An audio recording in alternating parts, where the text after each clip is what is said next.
7च्या सुमारामध्ये शेतामध्ये जाण्यासाठी ग्रामीण भाग लवकर उठत असते। सकाळी 7 वाजता उठल्याच्या नंतर म्हणजे चहा पाणी वगैरेची तयारी चालू होती, चहा पाणी घ्यायची। आणि त्याच्यानंतर भांडे वगैरे एवढे घरामध्ये हलून लागले। आणि त्याच्यानंतर ग्रामीण भागामध्ये अशी टिनाचे घरं असतात ते सुद्धा अशी जास्त हलून राहिले। आणि त्याच्यामुळं सर्व लेकरं बाळं सर्वजण घराच्या बाहेर पळाले।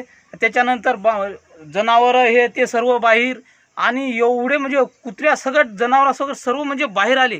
आल्याच्या नंतर आता हिंगोली जिल्ह्याच्या बाँड्रीवर आमचं गाव आहे, विदर्भामध्येच येते पण बाँड्रीवर आम्ही।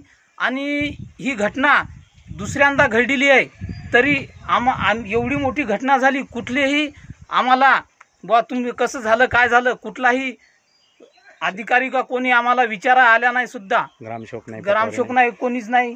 चांगले आमचं म्हणणं आहे बुवा गावाच्या वतीनं काहीतरी आमच्या याच्यावर आमचं तोडगा काढाव, शास्त्रज्ञाने कोणीतरी यावं आणि आमचं इथं पर्याय काढाव, हीच आमच्या सर्व गावाल्याची विनंती आहे। या सकाळी 7 वाजताच्या सुमारास सगळे लोक झोपत असताना 7:09 भूकंप झाला। त्या भूकंपामध्ये काही जाणवलं नाही, पण 7:14 जे भूकंप झाला त्यावेळेस बरेचसे लोक भयभीत झाले आणि घरावरचे पत्र भांडे हे धडधड पडले। त्यावेळेस सगळे लोक धावपळ झाली। त्याकरिता निसर्गाची एवढी हानी झाली की एवढंच झालं की निसर्गाने या भूकंपाच्या याच्या कोपामध्ये जीवितवाची काही हानी झाली नाही, त्याबद्दल ईश्वरचरणी मी प्रार्थना करतो। एबीपी माझा, उघडा डोळे बघा नीट।